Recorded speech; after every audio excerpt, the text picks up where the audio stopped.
प्रियंका की शादी सहारनपुर के एक शहर में ध्रुव से हो जाती है। प्रियंका एक इंटीरियर डिजाइनर होती है और उसका अपना एक बिजनेस होता है। ध्रुव का घर बहुत ही साधारण सा दिखता है। उनके घर में हर चीज पुरानी और घर के हिसाब से बिल्कुल अलग होती है। प्रियंका को लगता है कि वो इस घर को बहुत ही सुंदर बना सकती है। ध्रुव, ये घर बहुत ही पुराने तरीके से डेकोरेटेड है। अच्छा, मुझे तो नहीं लगता। कभी ध्यान दोगे तो लगेगा ना। ऐसा लगता है कि हम शहर में रहकर भी गांव में रहते हैं। अच्छा, तो इस दिवाली तुम्हारे मनपसंद कलर से पेंट करवा देंगे, ठीक है? ओहो, पेंट से क्या होगा? ये फर्नीचर इतना पुराना हो गया है, खुद कह देता होगा कभी तो, भगवान के लिए बदल दो, भगवान के लिए मुझे बदल दो। कुछ भी बोलती हो तुम प्रियंका। अरे कितना सुंदर लगता है ये सोफा। हाँ, साइज देखा है इस घर के फर्नीचर का। ऐसा लगता है घर नहीं गोडाउन है। मुझसे नहीं, मम्मी और पापा से बात कर लो इस बारे में।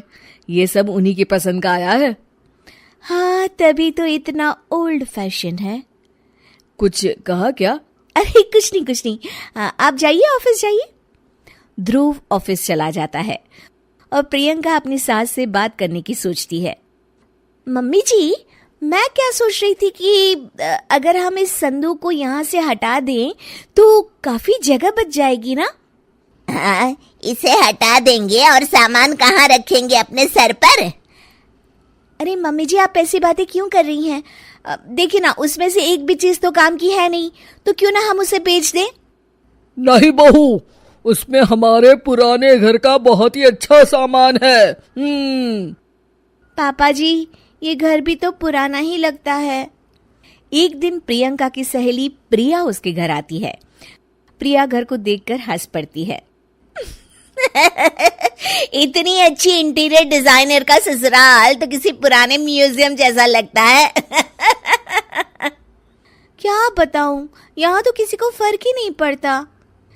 अरे जब सीधी उंगली से घी ना निकले ना, तो उंगली टेढ़ी कर लेनी चाहिए। हाँ, शायद तो ठीक कह रही है। अगले दिन प्रियंका की सास सोफे पर बैठी होती है तो देखती है कि सोफे का कपड़ा नीचे से फट गया है। अरे ये क्या, ये कपड़ा कैसे फट गया? मम्मी जी, मुझे लगता है कि ये किसी चूहे का काम है। क्या? चूहा? फिर से? सास सोफे पर चढ़ जाती है। अब तो मम्मी जी चूहा इस सोफे में अपना घर बना लेगा। क्या? तो क्या करे बहू, तू ही कुछ सुझाव देना। मम्मी जी, हमें स्टील वाले छोटे सोफे बना लेने चाहिए ताकि चूहे को घर बनाने के लिए जगह ही ना मिले। तू सही कह रही है बहू। मैं अभी तेरे ससुर को बोलती हूँ नए सोफे लाने के लिए। मम्मी जी, नए सोफे लाने की कोई जरूरत नहीं है, हम इन्हीं से सोफे बना सकते हैं। आप बस देखती जाइए। प्रियंका सोफे तो नए बना लेती है, पर अब उसमें सिर्फ 2 ही लोगों के बैठने की जगह होती है। अरे ये क्या, इसमें तो बस 2 ही लोग बैठ सकते हैं। अरे बहू, तुझे तो पता ही है, हमारे घर कोई ना कोई आता ही रहता है। इतनी सी जगह में हम कहाँ बिठाएंगे उन्हें? अरे मम्मी जी, आप चिंता मत कीजिए, उसका भी इंतजाम हो गया है। मैंने इस संदूक के ऊपर गद्दा लगवा दिया है और इसे पेंट करवा दिया है। ध्रुव उस पर बैठने की कोशिश करता है, पर संदूक की ऊंचाई ज्यादा होती है, इसलिए उसे बैठने में दिक्कत हो रही होती है। प्रियंका, कम से कम ये तो देखती कि संदूक की लंबाई कितनी ज्यादा है। ये बैठने में बिल्कुल भी कंफर्टेबल नहीं है। अरे आप भी ना, ये आजकल ट्रेंड में है, आपको तो कुछ पता ही नहीं है। प्रियंका धीरे धीरे घर की पूरी काया पलट कर देती है। एक दिन प्रियंका के ससुर के कुछ दोस्त घर पर आते हैं।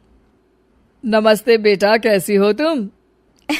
जी मैं ठीक हूँ अंकल जी, आप कैसे हैं? आइए आइए, अंदर आइए। अरे घर तो बड़ा खाली खाली लग रहा है, कहीं घर तो खाली नहीं कर रहे ना आप लोग? अरे नहीं, ये तो हमारी बहू का कमाल है। तुम बैठो ना रमेश।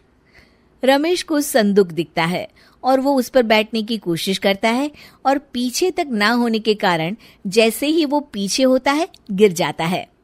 अरे रमेश, तुम ठीक तो हो ना? हाँ हाँ, ठीक ही हूँ, बस आज तो बाल बाल बच गया मैं। सब लोग गुस्से से प्रियंका की तरफ देखते हैं। अब रमेश अंकल को बैठना नहीं आता तो इसमें संदूक की क्या गलती है? नहीं बहू, गलती तो हमारी है जो तुझे घर का मेकओवर करने दिया। सही कह रहे हैं आप। बहू, तू हमारे घर को पहले जैसा ही बना दे। ठीक है, आप लोग गुस्सा मत होइए, मैं घर को पहले जैसा ही कर देती।